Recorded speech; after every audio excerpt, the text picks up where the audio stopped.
The lawyer's office was uncomfortably quiet as Mr. Patterson read the last lines of my mother's supposed will. I watched my sister Olivia's perfect mask crack into a triumphant smile as she heard the words we'd all been waiting for. And to my eldest daughter, Diana, I leave nothing. Her choices and actions have proven she doesn't deserve any part of what I've built. Everything goes to my younger daughter, Olivia, who has always been the dutiful child I could rely on. My name is Diana Chin, and at 34, I was watching my sister's carefully orchestrated performance reach its climax. 3 months of preparation had led to this moment, and I had to admit, she played her part perfectly. Diana, Mr. Patterson said, his voice thick with rehearsed sympathy, your mother was very clear about her wishes. I know this must come as a shock. I kept my face carefully neutral, fighting back a smile. If they only knew what I'd discovered in Mother's study that rainy night in March. It's not a shock, Olivia interjected, her voice dripping with fake concern. It's been pulling away from the family for years. Mother was heartbroken about it. I thought about the real will safely stored in my safety deposit box along with documentation that would destroy not just Olivia's inheritance claims, but her entire carefully constructed facade of the perfect daughter. Is there anything you'd like to say, Diana? Mr. Patterson asked, probably expecting tears or protests. I stood up, smoothing my skirt. No thank you. Mother's wishes seemed quite clear. My calm response clearly wasn't what they expected. Olivia's perfectly plucked eyebrows drew together in confusion. Our family friends, gathered as witnesses, shifted uncomfortably in their seats. Well then, Mr. Patterson continued, shuffling his papers, we can proceed with the transfer of assets. Olivia, if you'll stay behind to sign some documents. I walked out of the office without looking back, but I could feel their stares. Poor Diana, they were probably thinking. Cut out of her mother's $50 million estate without a penny to show for years of family loyalty. If they only knew. 3 months earlier, I'd been working late in Mother's study. As her health declined, I'd taken over managing many of her business affairs, something that infuriated Olivia, though she'd never admit it openly. That night, I was searching for some old contract documents when I found something that changed everything. Tucked behind a loose panel in Mother's antique desk was a stack of papers that made my blood run cold. Bank statements showing systematic theft from Mother's accounts. Forged documents with poorly imitated signatures. And most damning of all, evidence that Olivia had been slowly poisoning our mother for months.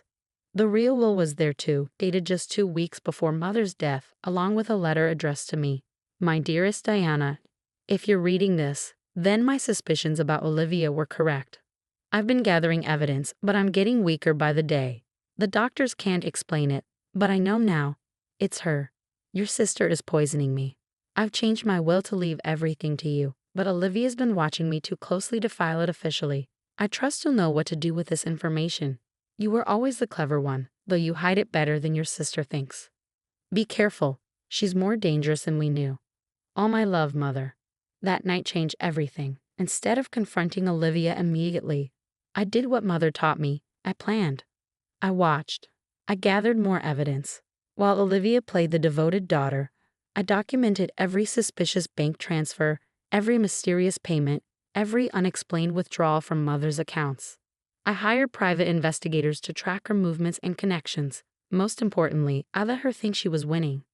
Now walking out of the lawyer's office, I pulled out my phone and sent a single text to Detective Sarah Martinez. It's done. She took the bait. My phone buzzed almost immediately with her response. Team in position. Meeting in 20. I headed to my car, catching a glimpse of my reflection in the window. I looked calm, composed, nothing like someone who'd just been disinherited. Mother would have been proud.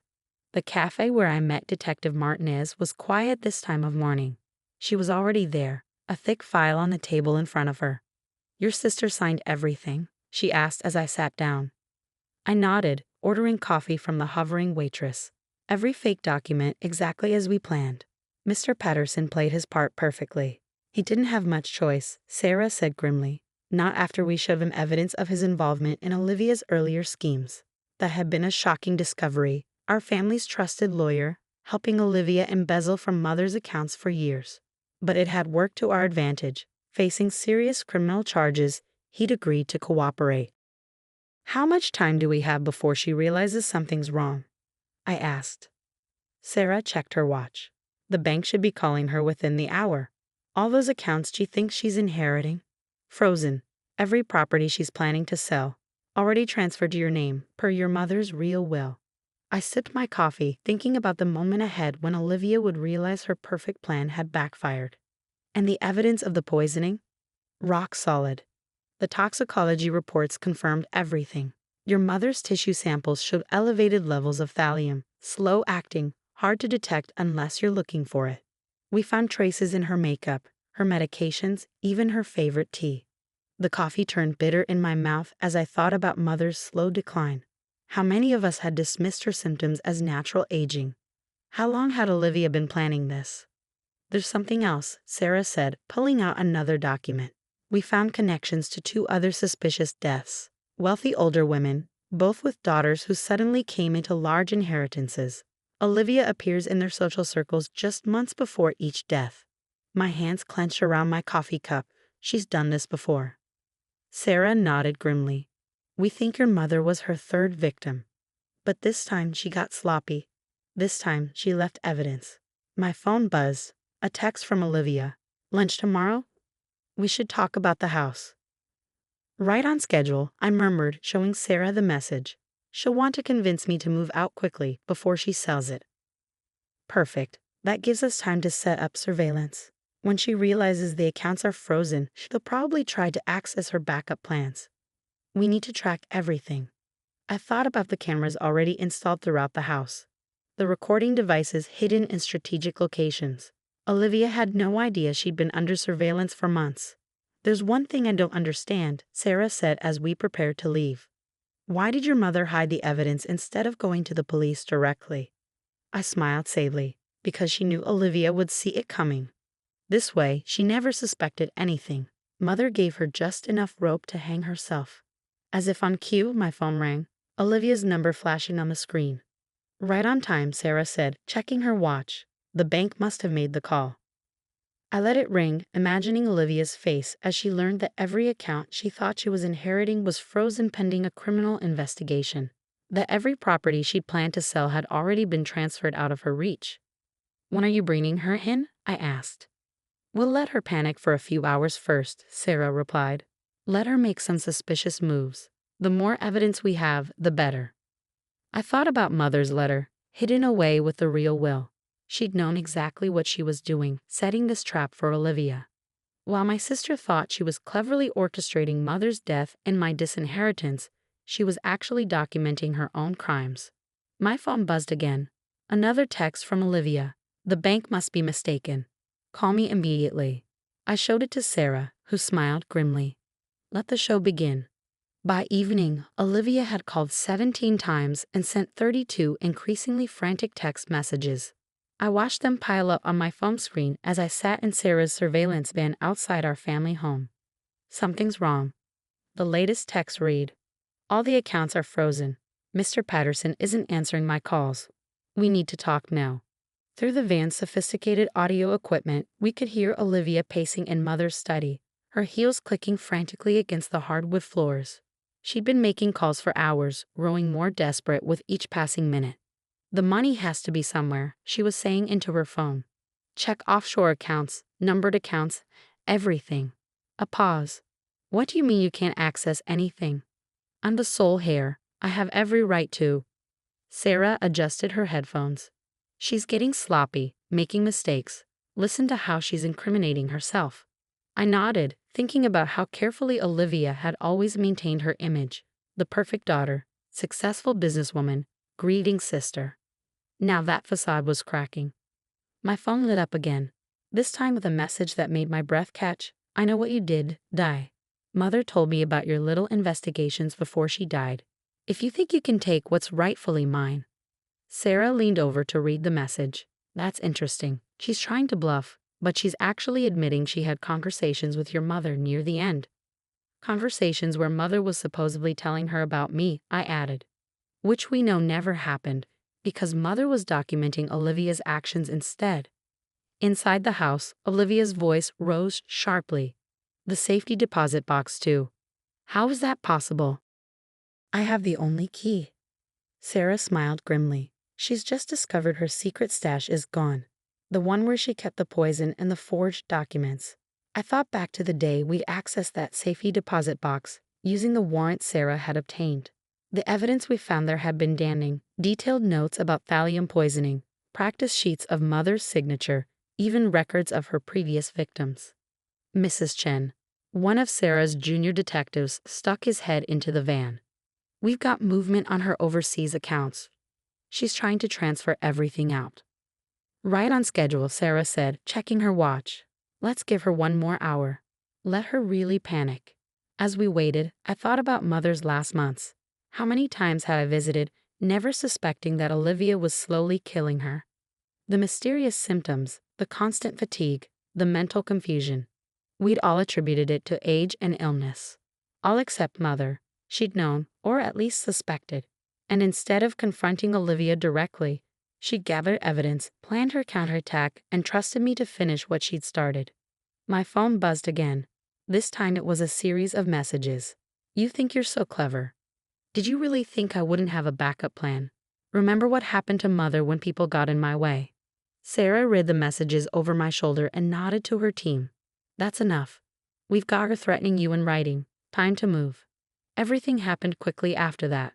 Police cars silently surrounded the house. Sarah's team took up positions at every exit. Through our surveillance feed, we could see Olivia and Mother's study, frantically shredding documents. Miss Chen. Sarah turned to me. Would you like to do the honors? I took a deep breath and called my sister. She answered on the first ring. Finally, Diana, everything's gone wrong. The accounts, the properties. I know, I said calmly. That's because Mother left everything to me in her real will, the one she wrote after she discovered you were poisoning her. The silence on the other end was deafening. What? Olivia finally whispered. The will reading today was a trap, Olivia. Every document you signed was actually a confession. Every account you tried to access has been tracked. We know about the other women too, Mrs. Anderson and Mrs. Pierce. Did you really think you could kill 3 wealthy women the same way and no one would notice? You're lying, she hissed, but I could hear the fear in her voice. Check the window, I said quietly. I watched through the surveillance feed as she walked to the study window and saw the police cars. Watched her perfectly maintained composure finally shatter. You really should have paid more attention, I continued. While you were playing the perfect daughter, Mother was documenting everything. And after she died, I continued her work. Every conversation you had about the accounts, every meeting about selling the properties, every attempt to access your poison stash. It's all been recorded. Diana, her voice took on a pleading tone. We can work something out. I'm your sister. You killed our mother, I said flatly. Slowly poisoned her while pretending to care for her. Just like you killed those other women. There's nothing to work out. Through the window, I could see her reaching for her desk drawer, where we knew she kept a gun. I wouldn't, I said quickly. The house is surrounded. There's nowhere to go. How? She whispered. How did you know? Because Mother told me. In the letter she left with her real will, the one you never found because you were too busy forging the fake one. She knew what you were doing, Olivia. She just needed proof. Sarah gave the signal, and her team moved in. I watched through the feed as they entered the study, as Olivia was read her rights as the last pieces of her carefully constructed life fell apart. She looked straight at the hidden camera as they let her out, her eyes filled with a hatred I'd never seen before. She knew exactly where I was watching from. Well, Sarah said, closing her laptop, I'd say that went according to plan. Later that night, I sat in Mother's study. My study now, looking through the evidence she gathered. Her meticulous notes showed how long she'd suspected Olivia, how carefully she documented everything while appearing to be just another declining elderly woman. Your sister underestimated both of us, she'd written in her final letter. She thought I was too old to notice, too trusting to suspect. She thought you were too naive to see through her act. Let her keep thinking that, Diana. Let her believe she's won. That's when she'll make her mistakes. Mother had been right. Olivia's arrogance, her absolute certainty that she fooled everyone, had been her downfall. The investigation uncovered more than we'd initially suspected, besides Mrs. Anderson and Mrs. Pierce.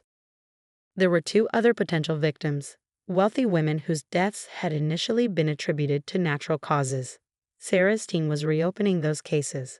Olivia's arrest made headlines. Socialite charged with mother's murder. Serial killer in high society. Inheritance scheme turns deadly. The photos showed her being led out of the house, her perfect makeup smeared, her designer outfit wrinkled. Mr. Patterson faced charges too, the lesser ones in exchange for his cooperation. He provided details about how Olivia had blackmailed him into helping her, how they worked together to hide her financial crimes. The real will was validated by the courts. Mother had left everything to me, along with a responsibility I hadn't expected. Half of her estate was to be used to establish a foundation, one dedicated to investigating suspicious deaths of elderly people, particularly those involving potential inheritance fraud. Because Olivia can't be the only one, Mother had written. There must be others out there, taking advantage of those who trust them most. 1 year later, I sat in my office at the newly established Chen Foundation for Elder Justice. On my desk was a framed photo of Mother, taken long before Olivia began her poisoning scheme. She was smiling, vibrant, full of life. Sarah visited occasionally, keeping me updated on the case. Olivia had pleaded not guilty, but the evidence was overwhelming. The trial was set for next month. Your mother would be proud, Sarah said during one visit. The foundation has already helped uncover 2 similar cases. I looked at Mother's photo and smiled. She knew what she was doing. Even at the end, she was 3 steps ahead of everyone. My phone buzzed. A message from the prison where Olivia was being held. Your sister has requested a meeting. I deleted it without responding. There was nothing left to say between us. Olivia had chosen her path, and now she would face the consequences. The foundation kept me busy, and slowly the pain of Mother's death began to ease. Not the pain of losing her, that would never completely fade, but the pain of knowing how she'd suffered while gathering evidence against her own daughter. Sometimes I wondered if Olivia ever really loved any of us, or if we were just means to an end, sources of wealth to be eliminated when convenient. But those thoughts led nowhere useful. Instead, I focused on Mother's legacy, not just the wealth she'd built, but the justice she'd sought even from her deathbed. She trusted me to finish what she'd started, to expose Olivia's crimes and protect others from similar fates. Every time the foundation helped another family uncover the truth about a suspicious death, every time we prevented another predator from targeting vulnerable elderly people, I felt Mother's presence. She turned her own murder into a trap for her killer, using her death to ensure that Olivia's crimes would finally be exposed. It was her final act of justice, and I was honored to carry it forward.